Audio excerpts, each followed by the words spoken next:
ಪ್ರಧಾನಮಂತ್ರಿ ಶ್ರೀ ನರೇಂದ್ರ ಮೋದಿ ಅವರು ವಕಫ್ ಕಾಯ್ದೆಗೆ ಸುಮಾರು 44 ತಿದ್ದುಪಡಿಗಳನ್ನು ತರಬೇಕಂತ ಹೇಳಿ ಪಾರ್ಲಿಮೆಂಟ್ನಲ್ಲಿ ಕಳೆದ ಅಧಿವೇಶನದಲ್ಲಿ ಲೋಕಸಭೆಯಲ್ಲಿ ಮಂಡಿಸಿದ್ದಾರೆ.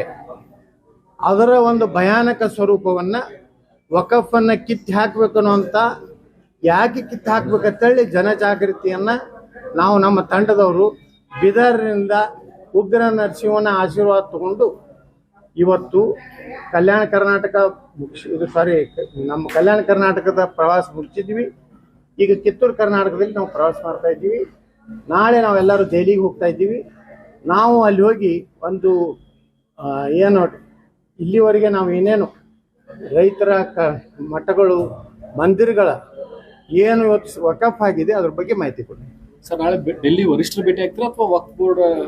ನಮಗೆ ಸಂಬಂಧಪಟ್ಟಿದ್ದು ಜಾಯಿಂಟ್ ಪಾರ್ಲಿಮೆಂಟರಿ ಕಮಿಟಿ, ಅಲ್ಲಿ ಸದಸ್ಯರುಗಳು ಭೇಟಿ ಆಗ್ತೀವಿ, ಅಲ್ಲಿ ಅಧ್ಯಕ್ಷರಿಗೆ ಭೇಟಿ ಆಗ್ತೀವಿ.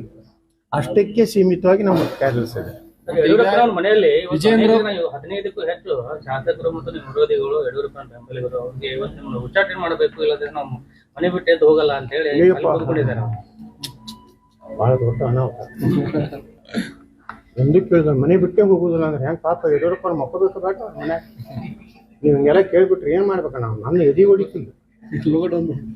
ಮನೆ ಬಿಟ್ಟು ಹೊರಗೆ ಹೋಗುದಿಲ್ಲ ಅಂದ್ರೆ ಭಾಳ ನೋವಿನ ಸಂಗತಿ, ಭಾಳ ಕಣ್ಣೀರು ಬರ್ಲಾಕತ್ತ. ಮುಂಜಾನೆ ಹಿಡಿದು ಕೆಲವೊಂದು ಟಿವಿಯರ್ ಹೊಡಿಲಾಕತ್ತಾರ. ಯತ್ನಾಳ್ ಉಚ್ಚಾಟನೆ ಖಚಿತ. ಅವ್ರು ಯಾಕೆ ಹೊಡ್ಲಾಕತ್ತಾರ ನನಗೂ ಗೊತ್ತೈತಿ, ರಾಜ್ಯದ ಜನರಿಗೆ ಗೊತ್ತೈತಿ. ನೀವು ಭಾಳ ಅತಿ ಓರಾಗಿ ಯಾವ್ದಾರ ಹೇಳಕತ್ತಾರ ಅಂದ್ರೆ ಜನ ಗೊತ್ತಾಗ್ತದೆ ಇದು ಪೇಮೆಂಟ್ ಆಗೈತಿ. ಅದನ್ನ ನೀವು ಸುಧಾರಣೆ ಮಾಡ್ಕೊಡ್ರಿ ಮೀಡಿಯಾ. ಅವ್ರ ಮನೆ ಪುತ್ತೇ ಬಿಟ್ಟಿದ್ದಾರೆ. ಎಲ್ಲಾರು ಯಾರು ಯಾವ ಚಾನಲ್ದವರು? ನೀವು ಪವರ್ ಟಿವಿ ಅವ್ರ ಮತ್ತೆ ನಿಮ್ಗೆ ಗುರ್ತೇ ಐತಲ್ಲ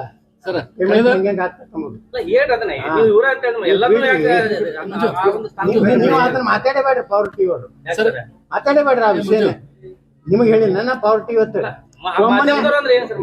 ಬಿಡ್ರಿ. ನೀವು ಪಾರ್ಟಿ ಅವ್ರು ಬರಬೇಡ್ರಪ್ಪ ನನ್ನ ಬಳಿ. ಯಡಿಯೂರಪ್ಪನ ಮನೆ ಮುಂದೆ ನಿಂತ್ರಿ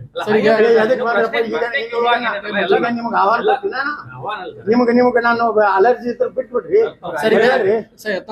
ಕಳೆದ 15 ವರ್ಷಗಳಿಂದ ರಾಜ್ಯದಲ್ಲಿ ಯತ್ನಾಳ್ ಉಚ್ಚಾಟನೆ, ಯತ್ನಾಳ್ ನೋಟಿಸ್ ಇದೆ ಕೇಳ್ತೇವೆ ಸರ್ ನಾವು ಬಹಳ. ಅದನ್ನ ಇವತ್ತು ನೀವು ಇನ್ ಮ್ಯಾಗರ್ ನಿನ್ನೆ ರಾತ್ರಿ ಹೊಡಿಲಾಕತ್ತೀರಿ ನಿಮ್ ಚಾನಲ್ದವ್ರು. ಇನ್ ಮ್ಯಾಗರ್ ಹೇಳಿ 15 ವರ್ಷದ ಇದು ನಡೆದಿದೆ, ಯಾಕೆ ಉಚ್ಚಾಟನೆ ಆಗ್ತಾ ಇಲ್ಲ? ಒಂದು ತಾಸದ ಎಪಿಸೋಡ್ ಮಾಡ್ರಿ ಸರ್. ಈಗ ನಾಳೆ ಅಂದ್ರೆ ನೀವು ಡೆಲ್ಲಿಗೆ ಹೊರಟಿದ್ರಿ, ಎಲ್ಲ ನಿಮ್ ಟೀಮ್ ಜೊತೆಗೆ ಹೋಗ್ತೀರಾ ಅಥವಾ ಎಲ್ಲ ಟೀಮ್ ವರದಿ ಅಂದ ಇಲ್ಲಿ ಟೀಮ್ ಬೇರೆ ಬೇರೆ ವಿಮಾನದಾಗ ಹೋಗ್ತೀವಿ. ಮತ್ತೆ ಬೇರೆ ಬೇರೆ ವಿಮಾನದಲ್ಲಿ ಹೊರಟ ಟೀಮ್ನಲ್ಲಿ ಹೊಡಕು ಬಂದಿತ್ತ ಮತ್ತೆ ನಾಳೆ ಹೊಡಿಬೇಕ್ರಿ. ಬೇರೆ ಬೇರೆ ನಾವು ಅವ್ರಿಗೆ ಬೆಂಗಳೂರಿನಿಂದ ಬರೋರು ಅದಾರ, ಮಂಗಳೂರಿನಿಂದ ಬರೋರು ಅದಾರ, ಹೈದರಾಬಾದ್ನಿಂದ ಬರೋರು ಅದಾರ. ಒಟ್ಟಾಗಿ ನಾವು ದಿಲ್ಲಿ ಒಳಗೆ ಒಂದೇ ಹೋಟೆಲ್ದಾಗೂ ಇರೋದಿಲ್ಲ, ಒಂದೇ ಇದ್ರಾಗ ಇರೋದಿಲ್ಲ. ಅದನ್ನು ಬೋಡಕತ್ತೆ ಹೋಗಿವಿ. ಸರ್, ಈಗ ವಿಜೇಂದ್ರ ಹೇಳ್ತಾರೆ ಯತ್ನಾಳ್ ವಿರುದ್ಧ ಯಾವುದೇ ದೂರು ಕೊಟ್ಟಿಲ್ಲ ವರಿಷ್ಠರಿಗೆ ಅಂತ. ನಾವು ಯಡಿಯೂರಪ್ಪ ಕುಟುಂಬ ಬಗ್ಗೆ ಯಾವುದೂ ಮಾತಾಡಿಲ್ಲ. ಬಟ್ ಈಗ ರಾಜ್ಯದಲ್ಲಿ ಇಷ್ಟು ಗೊಂದಲ ನಡೆದಿದೆ ಸರ್ ಬಿಜೆಪಿಲಿ. ಏನೂ ಗೊಂದಲ. ನಾವು ವಕಫ್ ಬಗ್ಗೆ ಮಾತಾಡ್ತಪ್ಪ, ವಕಫ್ ಬಗ್ಗೆ ಮಾತಾಡ್ತಪ್ಪ. ನಿಮ್ಮವರೇ ಸಹಿಸ್ತಾರೆ, ನಿಮ್ಮ ಹೋರಾಟವನ್ನ ನಿಮ್ಮವರೇ ಸಹಿಸ್ತಾರೆ ಸರ್. ರಾಜ್ಯ ಸರ್ಕಾರ ಅಲ್ರಿ, ಇಡೀ ದೇಶದ ಕ್ಯಾನ್ಸರ್ ಐತು. ರಾಜ್ಯ ಸರ್ಕಾರ ಕ್ಯಾನ್ಸರ್ ಅಲ್ಲ. ರಾಜ್ಯ ಸರ್ಕಾರ ಇವತ್ತು ಜಮೀರ್ ಅಹಮದ್ ಖಾನ್ ಹಚ್ಚಿದೆ ಬೆಂಕಿ. ಲಕ್ಷಾಂತರ ಎಕರೆ, 1,11,000 ಎಕರೆ ಅಂದಿದ್ದ ಭೂಪ ಈಗ 6,20,000 ಅವ್ರು ಕ್ಲೇಮ್ ಮಾಡ್ತಾ ಇದ್ದಾರೆ ವಕಫ್ನವ್ರು. ನಮ್ಮ ದೇಶದಲ್ಲಿ 38 ಲಕ್ಷ. ನಮ್ಮ ದೇಶದ ಒಂದು ಸೀರಿಯಸ್ನೆಸ್ ತಿಳ್ಕೊರಿ. ಯಾರನ್ನೋ ಅವ್ರ ಬಗ್ಗೆ ಮಾತಾಡಿ ಇವ್ರ ಬಗ್ಗೆ ಅವ್ರ ಬಗ್ಗೆ ಯಾಕೆ ಮಾತಾಡಕ್ ಹೋಗಿ? ನಮ್ಮ ಕೆಲಸ ಇಲ್ಲ. ನೀವು ನಿಮ್ಮ ಇದರಲ್ಲಿ ಎಷ್ಟೋ ಚಾನಲ್ಗಳು ಒಳ್ಳೆ ಇದನ್ನು ಕೊಡ್ಲಾಕತ್ತಾರ ನಮಗೆ, ಅವ್ರನ್ನ ಅಭಿನಂದಿಸ್ತೀನಿ. ಯಾರು ನಮ್ಮನ್ನು ಮುಗಿಸ್ಬೇಕಂತ ಕೆಲವೊಂದು ಚಾನಲ್ದವ್ರು ಬುಕ್ ಆಗ್ಯಾರ, ಅವ್ರು ಖಂಡಿಸ್ತೀನಿ. ವಿಜೇಂದ್ರ ನೀವು ಅವ್ರ ಆಪ್ತ ವಲಯ ಯಾಕೆ ನನ್ ಗಂಟು ಬಿದ್ದೀರಿ? ನೀವು ಏನ್ ಮುಖ್ಯಮಂತ್ರಿಗಳ ಏನ ಆಯ್ಕೆ ಕಸರತ್ತಲ್ಲಿ ಹೈಕಮಾಂಡ್ ಬಿಟ್ಟಿದೆ, ಅದಾದ್ಮೇಲೆ ರಾಜ್ಯದಲ್ಲಿ ಉಚ್ಚಾಟನೆ ಮಾಡ್ತಾರತ್ತ ಆ ಬಗ್ಗೆ ಚರ್ಚೆ ಆಗ್ತಿದೆ ಅಂತ ಒಂದು ಚರ್ಚೆ ನಡೀತಿದೆ ಸರ್. ಮಹಾರಾಷ್ಟ್ರ ಚುನಾವಣೆ ಮುಂದೆ ಮತ್ತೊಂದು ರಾಜ್ಯದ ಚುನಾವಣೆ ಬರ್ತವೆ, ಏನೂ ಆಗೋದಿಲ್ಲ. ನೀವ್ ಯಾಕೆ ನನಗೆ ಮಾಧ್ಯಮದವ್ರು ಯಾಕೆ ಗಾಬರಿಗಿರತ್? ನಾನು ಉಚ್ಚಾಟನೆ ನೀವು ಯತ್ನಾಳ್ ಉಚ್ಚಾಟನೆ ಮುಂದೆ ಏನು ಯತ್ನಾಳ್ ಭವಿಷ್ಯ ಏನು ವಿಚಾರ ಮಾಡಿ. ನಾ ನಂಬರ್ 1 ಆಗ್ತೀನಿ ಕರ್ನಾಟಕ. ನೀವು ಬರ್ಕೊಂಡು ಇಟ್ಕೋರಿ. ಅವಾಗ ನಿಮ್ಮ ಮಾಧ್ಯಮದವ್ರು ಎಲ್ಲರೂ ಕರೆದು ಹೇಳ್ತೀನಿ. ಅವಾಗ ನೀವು ಕರಿತೀರ ನಾನು ಮುಖ್ಯಮಂತ್ರಿ ಆದ್ಮೇಲೆ ನಮ್ಮ ಚಾನಲ್ಗೆ ಬರ್ರಿ. ನಿಮ್ಮ ನಿಮ್ಮ ಯಾವ ಚಾನಲ್ಗೆ ಬರೋದಿಲ್ಲಪ್ಪ. ನೀವು ಉಚ್ಚಾಟನೆ ಮಾಡ್ಲಿಕ್ಕೆ ಹೆಚ್ಚು ಪ್ರೆಷರ್ ನೀವು ಮಾಧ್ಯಮದವ್ರು ಮಾಡಿರಿ. ನಾನು ನೋಡ್ರಿ ರಾಜ್ಯದಾಗ ನಾನು ನಂಬರ್ 1 ಆಗವನೆ. ನೀವೇನ್ ನಮ್ಮ ಪರವಾಗಿ ಬರೀರಿ ಬೇಕಾದ್ ಬಿಡಿ. ಈಗ ನಂದು ಒಂದು ಸೋಷಿಯಲ್ ಮೀಡಿಯಾ ಐತಿ, ನೀವ್ ಏನಾರ ತಪ್ಪು ಬರೆದ್ರು ಅದ್ರಾಗ ಈಗೂ ಹೇಳಿದ್ರ ಯತ್ನಾಡ್ರಂತ ನಾನೊಂದು ಹಾಕ್ತೇನೆ. ಪ್ರೀತಿ ಇದ್ದಿದ್ದಕ್ಕೆ ಹೆಚ್ಚು ಸರ್ ಈಗ ಪ್ರೀತಿ ಐತೋ ನಾನು ಮುಗಿಸ್ಬೇಕಂತೀರೋ ಯಾರು ಗೊತ್ತಾ? ಪ್ರೀತಿ ಇದ್ದಿದ್ದಕ್ಕೆ ಒಮ್ಮೊಮ್ಮೆ ಪ್ರೀತಿ ತೋರಿಸಿ ನನ್ನ ಕಡೆ ಮಾತಾಡಿಸ್ತೀರ, ಅದನ್ನ ಸಂಜೀತನ ನೋಡ್ಬಿಡ್ತೀವಿ. ಎಳದೇ ಹೇಳ್ತೀರಿ ಪ್ರೀತಿ ಇದ್ದಿದ್ದಕ್ಕೆ ನಿಮ್ಗೆ ತೋರಿಸ್ತೇವೆ. ಅದಕ್ಕೆ ಪ್ರೀತಿ ಐತೆ. ಇಷ್ಟು ನೀವು ಬಂದಿರಿ, ನಿಮ್ಗೆಲ್ಲ ಧನ್ಯವಾದಗಳು. ಹಳೆ ಬ್ರೇಕ್ಫಾಸ್ಟ್ ಇದೆ ಎಲ್ಲ ನಾ ಸರ್ ಮಾಡ್ತೀನಿ. ಇದಾದ್ಮೇಲೆ ಮತ್ತೆ ಡೆಲ್ಲಿಯಿಂದ ಬಂದ್ಮೇಲೆ ಮತ್ತೆ ಚಾಲು ಆಗುತ್ತೆ ಬೇರೆ ಜಿಲ್ಲೆಗಳಿಗೆ. ಹಾ, ಈಗ ಮೊದಲ ಹಂತ ಮುಗೀತೀಗ. ಈಗ ಎರಡನೇ ಹಂತದಲ್ಲಿ ನೋಡ್ರಿ, ಇದು ಚಿಕ್ಕಬಳ್ಳಾಪುರನಾಗ ನಿನ್ನೆ ದಲಿತರು ಜಮೀನನ್ನ ಅವ್ರ ಪಾಪ ನೂರಾರು ವರ್ಷದಿಂದ ಮಾಡ್ಕೊಂಡು ಬಂದು ದಲಿತರ ಹೊಲಕ್ಕೆ ಹೋಗಿ ಕೆಲವು ಮುಸ್ಲಿಂ ಮತಾಂಧರು ಬಡಗಿ ತೊಗೊಂಡು ಹೊಡೆದು ಅವ್ರನ್ನ ಹೊರಗೆ ಹಾಕೋ ಪ್ರಯತ್ನ ಮಾಡಿ. ನಾವು ಇಲ್ಲಿಗೆ ಬಿಡುದಿಲ್ಲ. ಭಾಳಷ್ಟು ಕಾಂಗ್ರೆಸ್ನವ್ರು ಹೇಳಿದ್ರು ನಮಗೆ, ಏನು ಹೇಳಿದ್ರು, ಈ ಉಪಚುನಾವಣೆ ಸಲಾಗಿ ಒಕ್ಕಪ್ಪ ಇದೆ ಮಾತಾಡ್ಲಾಕತ್ತಾರು. ಯಾರು ಡಿ ಕೆ ಶಿವಕುಮಾರ್ ಹೇಳಿದ್ರು, ಸಿದ್ದರಾಮಯ್ಯ ಹೇಳಿದ್ರು. ಇದು ಆದ್ಮ್ಯಾಗ ಅವ್ರು ಬಂದ್ ಮಾಡ್ತಾರೆ ಬಾಯಿ ಅಂತ. ನಾವೇನು ಬಂದ್ ಮಾಡೀವನ್ರಿ. ಈಗ ಯಾರು ಚುನಾವಣೆ ಅದನ್ರಿ? ನಮ್ದು 3.5 ವರ್ಷ ಚುನಾವಣೆ ಐತಿ, ಪಾರ್ಲಿಮೆಂಟ್ ಇನ್ನೂ 4 ವರ್ಷ ಚುನಾವಣೆ ಐತಿ. ನಾವು ಆ ಚುನಾವಣೆ ಸಲ ರಾಜಕಾರಣ ಮಾಡ್ಬೇಕಂತೆಲ್ಲ. ನೀವು ಮಾಧ್ಯಮದವರು ಇಷ್ಟು ಚೆನ್ನಾಗಿ ನಮ್ಮ ವಕಫ್ ಬಗ್ಗೆ ಎಷ್ಟು ಜನರಲ್ಲಿ ಒಂದೊಂದು ಚಾನಲ್ಗಳು ಅಂತರೂ ಪಾಪ ಏನು ರೈತರನ್ನ ಜನರ ಜಾಗೃತಿ ಮಾಡೋ ಭಾಳ ದೊಡ್ಡ ಕಾಂಟ್ರಿಬ್ಯೂಷನ್ ನಿಮ್ಮ ಚಾನಲ್ಗಳದ್ದು ಇದೆ, ನಾ ಇಲ್ಲ ಅನ್ನೋದಿಲ್ಲ. ಆದ್ರೆ ಹಳ್ಳಿ ನಾವು ಮಾತಾಡೇನ್ರಿ, ಇವ ಮಾತಾಡಿ ಎದಕ್ಕೆ ಹೇಳ್ತೀರಿ? ಅವು ಕೆಲ್ಸಕ್ಕೆ ಬರ್ಲಾರ್ದು ತಿಳ್ಕೊತ ನಾ ಏನು ಮಾಡಲಿ? ಎಲ್ಲ ದೀಪ ಹಾರ್ಯಾವು. ಆ ದೀಪ ಹಾರಿದ ಬಗ್ಗೆ ನೀವು ದೀಪವನ್ನು ಹೇಗೆ ಹಚ್ಚುತ್ತೀರಾ ಅಂತ ಹೇಳಿದ್ರೆ ಏನು ಹೇಳಿ? ಅಲ್ಲಿಗ ಇವ್ರು ರೇಣುಕಾಚಾರ್ಯ ಅಂತಾರೆ, ಒಬ್ರೆ ಜವಾರಿ ಅಲ್ಲ, ನಾವು ಹಳ್ಳಿಯಾಗ ಹುಟ್ಟಿದೀವಿ, ನಾವು ಜವಾರಿನ ಇದ್ದೀವಿ. ಈ ದೇಶನಾಗ ಎದ್ದವರೆಲ್ಲ ಜವಾರಿನೇ. ಹೈಬ್ರಿಡ್ ತಳಿ ಎಲ್ಲಿ ಅದಾವ? ಹೊರಗಿನ ದೇಶದಿಂದ ಏನ್ ಧರ್ಮ ಬಂದಾವ ಅವು ಹೈಬ್ರಿಡ್. ರೇಣುಕಾಚಾರ್ಯರು ಈಗ ಕಿತ್ತೂರು ಕರ್ನಾಟಕ ನಿಮಗ ಮತ್ತೊಂದು ಏನಿಲ್ಲ ಅನ್ರಿ, ಸರ್ ಈಗ ಬಸವ ಸೌದತ್ತಿ ರಣಕ ಎಲ್ಲಮ್ಮ ನೆನ್ಸೋರಿ ಬಿಟ್ಟು ಬೇರೆ ಏನ್ ನೆನ್ಸೋರಿ? ಸೌದತ್ತಿ ಎಲ್ಲಮ್ಮ ದೇವಸ್ಥಾನದ ಜೀರ್ಣೋದ್ಧಾರಕ್ಕೆ ನಮ್ಮ ಕೇಂದ್ರ ಸರ್ಕಾರ ಇಷ್ಟು ಹಣ ಕೊಟ್ಟೈತೆ, ಅದಕ್ಕೆ ಅಭಿನಂದನೆಗಳು. ಸರ್ ಈಗ ಕಿತ್ತೂರು ಕರ್ನಾಟಕ ಮತ್ತು ಕಲ್ಯಾಣ ಕರ್ನಾಟಕ ಎಲ್ಲ ಹೋರಾಟ ಮಾಡ್ತಿದ್ರಿ. ಪ್ರಮುಖವಾಗಿ ಬಿಜೆಪಿ ಕೊಟ್ಟರೆ ಕಿತ್ತೂರು ಕರ್ನಾಟಕ ಕಲ್ಯಾಣ ಕರ್ನಾಟಕ ಏನೋ ಸಂದೇಶ ರವಾನೆ ಮಾಡ್ತಿದ್ರ ಅಂತ. ಈಗ ಬಿಜೆಪಿ ಯಾವಾಗ ಅಧಿಕಾರಕ್ಕೆ ಬಂದಿದೆ ಇಲ್ಲೇ ಬಿಜೆಪಿ ಸಿಕ್ಕ ಸಂದೇಶ ರವಾನೆ ಮಾಡ್ಬೇಕಲ್ರಿ. ನಾನು ತ್ಯಾಗಿಯನ್ನು, ನಾನು ಸನ್ಯಾಸಿ, ನಾನು ಏನಾರು ಆಗ್ಬೇಕತ್ತೀನಿ, ಜನರ ಸಲ ಹೋರಾಟ ಮಾಡ್ಬೇಕತ್ತೀನಿ. ಯತ್ನಾಳರು ತಮ್ಮ ಪ್ರತಿಷ್ಠೆನ ಹೆಚ್ಚು ಮಾಡ್ಕೊಳ್ಳಿ. ಹೌದು, ಯತ್ನಾಳ್ ಪ್ರತಿಷ್ಠೆಗೆ ಹೋರಾಟ ಮಾಡ ಅನ್ಯಾಯದ ವಿರುದ್ಧ ಹೋರಾಟ ಮಾಡವನೇ. ನಂದು ಸ್ವಾರ್ಥ ಐತಿ, ನಾನು ನಿಸ್ವಾರ್ಥಿ ತ್ಯಾಗಿ ಮನುಷ್ಯ ಅಲ್ಲ. ಮತ್ತಿನ್ನೇನು ಬೇಕು ಹೇಳಿ? ಸರ್ ಯತ್ನಾಳ್ ಬಸವಣ್ಣ ವಿರೋಧಿ ಅಂತ ಹೇಳಿ ನೀನು ಚಾಲು ಆಗೈತೆ ಸರ್. ಬಸವಣ್ಣವ್ರ ಬಗ್ಗೆ ನೋಡ್ರಿ, ರಮೇಶ್ ಜಾರಕಿಹೊಳಿ ಅವರು ಪಾಪ ಒಬ್ಬ ಒಳ್ಳೆ ಮನುಷ್ಯ, ನೇರವಾದಿ. ನೀವು ನೇರವಾದಿಗಳನ್ನೇ ಮಣ್ಣಾಗಿಡ್ಲಾಕ ಪ್ರಯತ್ನ ಮಾಡ್ತೀರಿ. ಹಂಗೆ ಮಾಡಬೇಡ್ರಿ.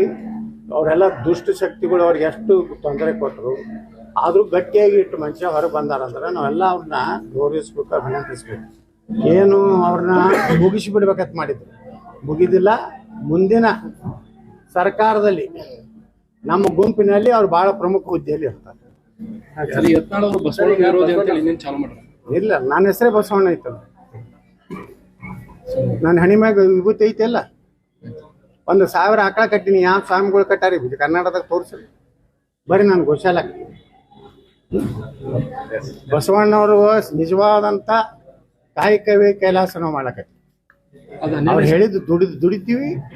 ನಮಗೆ ಬಸವಣ್ಣವ್ರ ದಾಟಿಯಲ್ಲೇ ನಾವು ಮಾತಾಡ್ತೀವಿ. ಸರ್ ಅದು ಬಸವಣ್ಣವ್ರು ಇದ್ದಂತ ಒಂದು ಇದು ಕಬ್ಜಾ ಆಗಿದೆ ಅಂತ ಹೇಳಿ. ಹಾ, ಪೀರ್ ಭಾಷಾ ದರ್ಗಾ ಆಗೈತಿ. ಅದ್ರ ಬಗ್ಗೆ ಮಾತಾಡ್ತೇಳ್ರಿ ಸ್ವಾಮಿಗಳಿಗೆ. ಬಿಡ್ರಿ, ಯತ್ನಾಳ್ ತೊಗೊಂಡು ಸುಡಾಡ್ ಮಾಡೋದ್ರಿ. ನೀವು ಅದ್ರ ಬಗ್ಗೆ ಹೋರಾಟ ಮಾಡ್ತೀರಾ ಸರ್? ಮಾಡ್ತೀವಿ. ಈಗ ಅವರು ಅಂದೋಲ ಸ್ವಾಮಿಗಳು ಹೋರಾಟ ಮಾಡ್ತೀವಿ, ಎಲ್ಲ ಸ್ವಾಮಿಗಳು ಕೊಡ್ತಾರೆ. ನಾವು ಹೋರಾಟ ಮಾಡ್ತೀವಿ. ಪೀರ್ ಭಾಷಾ ಮುಕ್ತ ಆಗಬೇಕು. ಅಲ್ಲಿ ಒಳ್ಳೆಯ ಜಗತ್ತಿನ ಒಂದು ಶಿವಾನ್ ಬಂಟಪ್ಪ ನೋಡ್ರಿ, ಅಲ್ಲಂ ಪ್ರಭುಗಳು ಅದರ ಸ್ಪೀಕರ್ ಇದ್ದರು, ಅಧ್ಯಕ್ಷತೆ ವಹಿಸಿದ್ರು. ಬಸವಣ್ಣವರು, ಅಕ್ಕಮಹಾದೇವರು, ಎಲ್ಲ ಶರಣರು, ಅವರು ಎಲ್ಲರ ಒಂದೇನು ಶಿವಾನ್ ಇತ್ತು ಅದನ್ನು ಪುನರ್ ನಾವು ನಿರ್ಮಾಣ ಮಾಡುವಂಥ ಹೋರಾಟ ಅಲ್ಲ. ಅಯೋಧ್ಯ ಮಾದರಿಯಲ್ಲಿ ಹೋರಾಟ ಮಾಡ್ತೀವಿ. ಹಂಗೆ ಪ್ರಭು ಶ್ರೀರಾಮಚಂದ್ರನ ದೇವಸ್ಥಾನ ನಿರ್ಮಾಣ ಆಗಿದೆ, ನೋಡ್ತಾ ಇರಿ. ನಾವು ಅದನ್ನು ಅಲ್ಲಿ ಶಿವಾನುಭವ ಕಟ್ಟಿ ಅಲ್ಲಮ್ಮ ಮಂಟಪ ಅಲ್ಲ ಸರ್, ಅನುಭವ ಮಂಟಪ ಅಂತ ಹೇಳಿ ಪಾರ್ಲಿಮೆಂಟ್ ಹೌದರಿ ಅನ್ರಿ ಶಿವನ್ ಬಿಟ್ಟು ಏನಾರ ಐತಲ್ಲ ನೀವ್ ಹೇಳಿ ಯತ್ನಾಳ ಮತ್ತೊಂದು ವಿವಾದಾತ್ಮಕ ಹೇಳಿಕೆ ಅನುಭವ ಮಂಟಪಕ್ಕೆ ಶಿವಾನ ಮಂಟಪ ಅಂತ ಮೂರ್ಖ ನಿಮ್ಗೆ ಬೇಡಾಗಿದ್ರೆ ಹಿಂಗ್ ಒಟ್ಟಿಗೆ ಹಂಗ್ ಮಾಡಿ ಗೌಡ್ರಿಗೆ ಗಬ್ರಿಗೆ ನಾವು ದೂರ ಅವರು ಗೌಡ್ರೇ ಪಂಚಾಯತ್ ಗೌಡ್ರ ಸರ್ ಅವ್ರು. ಹಾ ಈಗಿನ ನೀವು ರಾಜಕಾರಣಿ ವರ್ಷದಲ್ಲಿ ನಾ ಜಾತಿಗಳು ನೀವು ರಾಜಕಾರಣಿ ನೀವು ಕೆಲಸ ಮಾಡ್ತೀವಿ. Thank you. ಒಳ್ಳೇದ್ ಮಾಡ್ಲಕತ್ತೀವಿ ಅದು ಅನುಭವ ಮಂಟಪ ರೀ ಅನ್ರಿ ಏನಾರ ಅನ್ರಿ ಒಟ್ಟು ಪೀರ್ ಭಾಷೆ ಇದ್ದಿದ್ದು ಅನುಭವ ಮಂಟಪ ನೀವ್ ಯಾಕೆ ಮಾಧ್ಯಮದ ನಮ್ಮ್ಯಾಗ ಯಾಕೆ ಬಿಡ್ತೀರ ಹೊಳ್ಳಿ ಬಿಡಿ ಅವೇ ಕ್ವಶನ್ ಕೇಳಬೇಡ್ರಿ ನೀವು ವಕಫ್ ಬಗ್ಗೆ ಕೇಳ್ರಿ ಮೂಡಾ ಬಗ್ಗೆ ಕೇಳ್ರಿ ಸರ್ ಈಗ ವಕ್ಫ್ ಆಸ್ತಿಯನ್ನು ಯಾವ ರಾಜಕಾರಣಿಗಳು ಎಷ್ಟೆಷ್ಟು ಕಬಳಿಕೆ ಮಾಡ್ಯಾರ ಅನ್ನುವಂಥದ್ದು ಏನಾದ್ರು ಮಾಹಿತಿ ಇಲ್ಲ ಅನ್ವರ್ ಮಾನಪಾಡಿ ಅವರೇ ರಿಪೋರ್ಟ್ ಕೊಟ್ಟಾರಿ 2,70,000 ಕೋಟಿ ರೂಪಾಯಿ ಒಂದು 12 ವರ್ಷದಿಂದ ಅವ್ರು ವ್ಯಾಲ್ಯೂಯೇಷನ್ ಮಾಡಿದ್ದು 2,70,000 ಕೋಟಿ ರೂಪಾಯಿ ಅಷ್ಟು ಈ ರಾಜ್ಯದ ಜಾಫರ್ ಶರೀಫ್ CM ಇಬ್ರಾಹಿಂ ಅವ್ರು ಯಾರು ಇವರು ಕಮರುಲ್ ಇಸ್ಲಾಂ ಹ್ಯಾರಿಸ್ ರೆಹಮಾನ್ ಖಾನ್ ಇವರೆಲ್ಲರ ಜಗದ್ಗುರು ಮಲ್ಲಿಕಾರ್ಜುನ್ ಖರ್ಗೆ ಅವ್ರ ಸಹಿತ ಅದ್ರಾಗ ವಕಫ್ ಆಸ್ತಿ ಹೊಡೆದಾರತ್ ಅವರೇ ಹೇಳ್ಯಾರ, ನಾ ಹೇಳಿದ್ದಲ್ಲ. ಅದಕ್ಕೆ ಸುಮಾರು 1,11,000 ಎಕರೆದಲ್ಲಿ ಬರೀ 27,000 ಎಕರೆ ಉಳಿದತ್ತ ಅನ್ವರ್ ಮಾನಪಾಡಿ ಹೇಳ್ತಾರೆ. ಆ ರಿಪೋರ್ಟ್ ಆದ್ರ ಮ್ಯಾಗ ನಾ ಹೇಳಕತ್ತೀನಿ. ಈಗ CM ಇಬ್ರಾಹಿಮ್ನು ನಾನು ನೋಟಿಸ್ ಕೊಟ್ಟಾರ, ನಾನು ಮಾನಹಾನಿ ಆಗಿರುತ್ತೆ, ಅದಕ್ಕೆ ಅವ್ರು ಕೊಟ್ಟು ಕಳ್ಸೀನಿ. ಪೇಜ್ ನಂಬರ್ 60 ಮಾನಪಾಡಿ ಇದರಲ್ಲಿ ರಿಪೋರ್ಟ್ ಇದೆ. ಯಾರ್ಯಾರು ವಕಫ್ ಆಸ್ತಿ ಹೊಡೆದಾರ ಕರ್ನಾಟಕ ಇದೆ. 1,11,000 ತಳಿ ನಮ್ಮ ಜಮೀರ್ ಅಹಮದ್ ಖಾನ್ ಅವರು ಕ್ಲೇಮ್ ಮಾಡ್ತಾರೆ. ಆದರೆ ಬಿಜಾಪುರ್ನಲ್ಲಿ ಮೊದಲು ಕ್ಲೇಮ್ ಮಾಡಿದ್ದು 11,000 ಎಕರೆ. ಇವತ್ತು ಬಿಜಾಪುರ ಜಿಲ್ಲೆಯಲ್ಲೇ 17,000-18,000 ಹೋಗಿದೆ. ಇನ್ನೊಂದು ಲಿಸ್ಟ್ ಮಾಡ್ಯಾರ. ನಿಮ್ಗೆ ಇನ್ನೊಂದು ಭಾಳ ಆಶ್ಚರ್ಯಕರವಾದಂಥ ಒಂದು ಪಾಯಿಂಟ್ ಹೇಳ್ತೀನಿ. 8 2BA ವಕಫ್ ಅಂತ ಲಿಸ್ಟ್ ಮಾಡ್ಯಾರ. ಅದು ಒಂದೊಂದು ಜಿಲ್ಲೆಯೊಳಗೆ 7-8 ಸಾವಿರ ಎಕರೆ ಇದೆ. 8 2BA ಅಂದರೆ ಮುಂದೆ ಇದು ವಕಫ್ ಆಗಬೇಕಾಗಿರುವಂಥ ಆಸ್ತಿ ಅಂತೇಳಿ ನೋಂದು ಮಾಡಿ ಸರ್ವೆ ನಂಬರು ಹೆಸರು ಅದನ್ನು ಬೇಕಾದ್ರೆ ನಿಮ್ಗೆ ಯಾರು ಮಾಧ್ಯಮದವ್ರು ಅದು ಬೇಕಂದ್ರೆ ಅದನ್ನು ಮಾಹಿತಿ ಕೊಡ್ತೀವಿ. ಡೆಲ್ಲಿಗೆ ಇಲ್ಲಿಗೆ ಇವತ್ತು ರಾತ್ರಿ ಹೋಗ್ತಾರೆ 6:30 ಗಂಟೆ. ಸರ್ ಈಗ ಇನ್ನೊಂದು ವಿಚಾರ ಸರ್ ಈಗ ಇನ್ನೊಂದು ವಿಚಾರ, ಪಂಚಮಸಾಲಿ ಸಮಾಜ ನಿಮ್ಮ ಮೇಲೆ ಬಹಳ ದೊಡ್ಡ ನಂಬಿಕೆ ಇಟ್ಕೊಂಡಿದೆ. ಯತ್ನಾಳ್ ಗೌಡ್ರು ಒಂದು ನ್ಯಾಯ ದೊರಕಿಸಿಕೊಟ್ಟಾರೆ. ಕರ್ನಾಟಕದಲ್ಲಿ ಸಮಗ್ರ ಸನಾತನ ಹಿಂದೂ ಧರ್ಮ ನನ್ನ ಮ್ಯಾಗ ವಿಶ್ವಾಸ ಇರ್ತದೆ. ನಿನ್ನೆ ತೆರೆದಾದ 10,000 ಮ್ಯಾಗ ಜನ ಕೊಡಿ. ನಾವೇನು ಗಾಡಿ ಕಳಿಸಿಲ್ಲ, ಊಟದ ವ್ಯವಸ್ಥೆ ಮಾಡಿಲ್ಲ. ಸುಮಾರು 10,000ಕ್ಕಿಂತ ಹೆಚ್ಚು ಜನ ಎದಕ್ಕೆ ಕೂಡ್ಲಕತ್ತಾರ? ತೇರದಾಳದಲ್ಲಿ ನೀವೆಲ್ಲ ನೋಡಿದ್ರಿ. ಒಬ್ಬ ಯಾರೋ ಇಬ್ಬರು ಅಯೋಗ್ಯರು ನನಗೆ ವಕಫ್ ಬಗ್ಗೆ ಮಾತಾಡಬೇಡ ಅಂತ ತೊಂದರೆ ಮಾಡೋದು. ನೀನು ಆ ಶಕ್ತಿ ಪ್ರದರ್ಶನ ಮಾಡಿ ಹೇಳಿದ್ರು ನಾವು ನಿಮ್ಮ ಹಿಂದೆ ಹಂಗೆ ಪಂಚಮಸಾಲಿ ಸಮುದಾಯಕ್ಕೆ ಎಲ್ಲರೂ ಮೋಸ ಮಾಡಿದ್ದಾರೆ. ಲಕ್ಷ್ಮೀ ಹೆಬ್ಬಾಳ್ಕರ್ ಅವರು ಇವತ್ತು ಅವರು ಸಹಿತ ಮುಜುಗರ ಆಗ್ತತ್ತ ಸರ್ಕಾರ. ಅವಾಗ ನಮ್ಮ ಸರ್ಕಾರ ಇದ್ದಾಗ ಎಟ್ಟೆಟ್ಟು ಹಾರ್ಯಾರಿ ವೀರರಾಣಿ ಕಿತ್ತೂರು ಚೆನ್ನಮ್ಮ ನಂಗೆ ಯಾವ ಓದ್ತಿದ್ರು. ಈಗ ಯಾಕೆ ಕೂತೀರಿ? ಯಾಕವ್ರ ಇಲ್ಲೇ ಬೆಳಗಾವಿ ಜಿಲ್ಲೆದವ್ರೆ. ಇವರೆಲ್ಲ ಆರಿಸಿ ಬಂದಿದ್ದೆ, ಇವ್ರು ಮಂತ್ರಿ ಆಗಿದ್ದೆ ಯಾರು ಕೊಟ್ಟದಾಗ. ಬಟ್ ಈಗ ಕೆಲವ್ರು ಮಾತಾಡಕ್ ಅಲರ್ಜಿ ಪಡ್ತಾ ಇದಾರೆ ಸರ್. ಎಲೆಕ್ಷನ್ ಇದ್ದಾಗ ಹೆಂಗ ಉರುಪ್ಲಿಂದ ಬಂದ್ರು, ಈಗ ಬರ್ತಾ ಇಲ್ಲ ಅಂತ ಯಾರು ಅಲರ್ಜಿ ಪಟ್ಟವ್ರು ಮುಂದಿನ ಸಲ ಮಜೆ ಆಗ್ತಾರೆ. ಸ್ವಾಮಿಗಳು ಪಾಪ ಏಕಾಂಗಿ ಹೋರಾಟ. ನಾವು ಅದೇವಲ್ಲಿ ಗಟ್ಟಿದೀವಿ. ಇಡೀ ಸಮಾಜ ಅವ್ರ ಹಿಂದೈತ್ರಿ. 4 ಮಂದಿ ಇವ್ರು ಬಿಟ್ಟು 4 MLA ಬಿಟ್ಟು ಹೋದ್ರೆ ಮುಗಿದೋಯ್ತ. ಸಮಾಜದಿಂದ ಕೂಡಲ ಸಂಗಮ ಸ್ವಾಮಿಗಳೊಳಗೆ ನಾವು ಗಟ್ಟಿಯಾಗಿ ನಿಂತೀವಿ. ನಮ್ಮ ಸಮಾಜ ಪರವಾಗಿ ಯಾವಾಗಲೂ ಗಟ್ಟಿರ್ತೀವಿ. ನಾವು ಬರೀ ನಾವು ಒಂದ ಮಾತು ನಿಮ್ಗೆ ವಿನಂತಿ ಮಾಡ್ಕೊತೀನಿ, ಪಂಚಮಸಾಲಿ ಸಲ ಗಟ್ಟಿ ಹೋರಾಟ ಇಲ್ಲ ಇದು. ನಾವು 2D ಮಾಡೀವಿ. ಬಸವರಾಜ ಬೊಮ್ಮಾಯಿಯವರು ಮುಖ್ಯಮಂತ್ರಿ ಇದ್ದಾಗ ನಮ್ಮ ಪ್ರಧಾನಮಂತ್ರಿಗಳು ಅಮಿತ್ ಶಾ ಅವರು, ಶೋಭಾ ಕರಂದ್ಲಾಜೆ ಅವರು ಎಲ್ಲ ವಿಶೇಷ ಆಸಕ್ತಿ ತಗೊಂಡು ಬೊಮ್ಮಾಯಿಯವ್ರಿಗೆ ಹೇಳಿ 2D ಅಂತೇಳಿ ಮಾಡಿಕೊಟ್ಟಾರೆ. 2Dಯಲ್ಲಿ ಯಾರ್ಯಾರು ಇದೀವಿ ಅಂದರೆ ಪಂಚಮಸಾಲಿಗಳು, ಆದಿ ಬಣಿಗರು ಎಲ್ಲ ಉಳಿದ ಏನೇನು 2Aದಾಗಿಲ್ಲ ಲಿಂಗಾಯತರು ಎಲ್ಲ 2Dದಲ್ಲಿದ್ದೀವಿ. ಮರಾಠ ಸಮಾಜ ಇದೆ, ಜೈನ್ ಸಮಾಜ ಇದೆ, ಕ್ರಿಶ್ಚಿಯನ್ರಿದ್ದಾರೆ. ಇಷ್ಟೆಲ್ಲ ಸಮುದಾಯಕ್ಕೆ 2D ಇದೆ. ನಾವು ಬರೀ ಪಂಚಮಸಾಲಿ ಅಂತ ಅಷ್ಟೇ ಅಲ್ಲ, ಎಲ್ಲ ಸಮುದಾಯ ಪರವಾಗಿ ಹೋರಾಟ ಮಾಡಕತ್ತೀವಿ. ದಯವಿಟ್ಟು ಬರೀ ಪಂಚಮಸಾಲಿ ಅಂತೇಳಿ ನಮ್ಮನ್ನ ಟಾರ್ಗೆಟ್ ಆಗಬಾರ್ದು. ಸಮುದಾಯ ಪಾಪ ಬೆನ್ನ ಹತ್ತಿದೆ. ನಾಳೆ 10ನೇ ತಾರೀಕಿಗೆ ಯಾವ ಜಗತ್ತಿನ ಯಾವ ಶಕ್ತಿಗಳು ಬೇಕಾದ ವಿರೋಧ ಮಾಡಿ, ಬೇಕಾದಟ್ಟು ನಮ್ಮ ಹೋರಾಟಕ್ಕೆ ಇವತ್ತು ಸರ್ಕಾರ ಪೊಲೀಸರನ್ನು ಬೆದರಿಕೆ ಹಾಕ್ಲಾಕತ್ತದ. ನಮ್ಮ ಸಮಾಜದ ಮುಖಂಡರಿಗೆ ಒಂದು ರೀತಿ ಎಚ್ಚರಿಕೆ ಏಕವಚನದಾಗ ಫೋನ್ ಮಾಡ್ತಾರೆ. ಯಾಕೋ ಏನು ನಡೆಸಿವೋ ಹಿಂಗೆಲ್ಲ ನಡೆಸ್ಯಾರ ಪೊಲೀಸ್ ಇಲಾಖೆದವರು. ನಾ ಪೊಲೀಸ್ ಇಲಾಖೆಗೆ ಹೇಳ್ತಾ ಇದ್ದೀನಿ, ನಮ್ಮದು ಸಮುದಾಯದ ಮೀಸಲಾತಿ ಹೋರಾಟಕ್ಕೆ ನೀವು ತೊಂದರೆ ಕೊಡೋದಾದರೆ, ಏನಾದರೂ ಅನಾಹುತ ಆದರೆ ಈ ರಾಜ್ಯ ಸರ್ಕಾರ, ಸಿದ್ದರಾಮಯ್ಯ ಸರ್ಕಾರ ಕಾರಣ. ಆ ನರಗುಂದ ಬಂಡಾಯತೆಯನ್ನು ನಮ್ಮ ಗುರುಗಳು ಹೇಳ್ಯಾರ. ಅಂಥ ಅನಾಹುತ ಆಗೋದಕ್ಕೆ ತಡಿಬೇಕಾದ್ರೆ ತಕ್ಷಣ ಸಿದ್ದರಾಮಯ್ಯನವರು ನಮ್ಮ ಸಮುದಾಯಗಳಿಗೆ ಏನು ನಾವು ಕೊಟ್ಟಿದ್ದು ಸಮುದಾಯಗಳಿಗೆ ಎಲ್ಲರಿಗೂ ಮೀಸಲಾತಿ ಘೋಷಿಸಬೇಕು. Okay, thank you.